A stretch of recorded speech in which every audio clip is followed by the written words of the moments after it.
Bonjour à tous, petit point sur le dossier Hervé Patrick Opianga, récemment nommé ministre des Mines au Gabon et surtout l'un des hommes forts du football local depuis tant d'années, président du club de Mounana, mais également ancien team manager des Panthères. Il était aussi à l'origine de la nomination de Pierre-Alain Mungengui à la FEGAFOOT. Et donc hier, lors d'un point presse, son avocate s'est fendue d'une logorrhée assez exceptionnelle me concernant. Alors on annonce une troisième plainte pour diffamation, alors ce qui est assez marrant parce que je n'ai encore jamais reçu de plainte de monsieur Opianga. On parle d'une audience le 19 septembre à Paris, je ne suis pas au courant, et j'aimerais juste te dire une chose, s'ils ont porté plainte contre France 24, je ne suis pas France 24 et je n'ai jamais travaillé à France 24. Pour le reste, moi je vais être très factuel en fait, le 13 avril 2022, il y a un article dans le média britannique The Guardian, dans lequel j'ai participé, celui-là même avec qui on a travaillé dans l'affaire du Capello Gate et tout le reste. Ben, je vais simplement vous citer ce qu'on met. Hervé Patrick Opianga, président de Mounana, etc. Donc on explique en effet qu'il avait fait quand même de la prison à l'époque vis-à-vis d'affaires financières, 15 mois. Et donc il y a deux témoignages d'anciens internationaux gabonais, je cite. Il était manager général de la sélection quand je l'ai connu. C'était lui plus ou moins qui décidait qui venait ou pas en équipe nationale.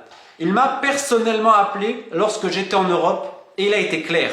J'étais bon, oui, mais je devais aller dans son lit. Un autre joueur du club de Mounana raconte une histoire similaire. Il m'a fait venir dans son bureau. Il m'a dit c'est comme ça que ça se passe. Est-ce que tu veux jouer? Tu veux un contrat? Je décide.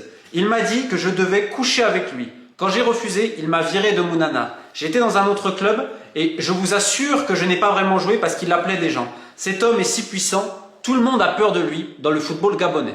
Alors évidemment, on avait contacté à l'époque Hervé Patrick Opianga pour le droit de réponse, comme ça se fait. Il n'avait jamais répondu, néanmoins il s'était fendu un jour d'un communiqué réfutant ces allégations-là. Donc cet article que vous voyez, publié dans la presse internationale, qui est très clair, qui montre le système pyramidal d'abus sur mineurs, notamment dans le football gabonais, avec les Capello, les Mandarano, les Kolo, les Mikala et d'autres personnes à la fédération comme Angouma Bertrand dit Nono, tous ces gens-là, avec également Hervé Patrick Opianga, cet article n'a jamais été attaqué. Or, puisqu'on va faire des textes de loi, tu as 3 mois à partir de la publication pour attaquer pour de la diffamation. Donc cet article que j'ai fait, notamment avec Ed Arons, n'a jamais été attaqué. Deuxième point, et j'aimerais juste qu'aujourd'hui, tous les gens de la transition se rendent compte de ça. Si moi j'étais au courant de la présence d'esprit de Capello en Europe, j'imagine qu'au Gabon, tout le monde le savait depuis les années 90, cette fameuse présence d'esprit et tout le reste.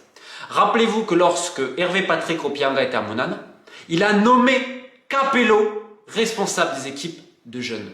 Quand Capello a été arrêté, qui a interféré pour essayer d'obtenir la libération de Capello? Ça, ce sont des faits. C'est très très simple à prouver. Donc, je vais terminer ainsi, et ce sera très clair.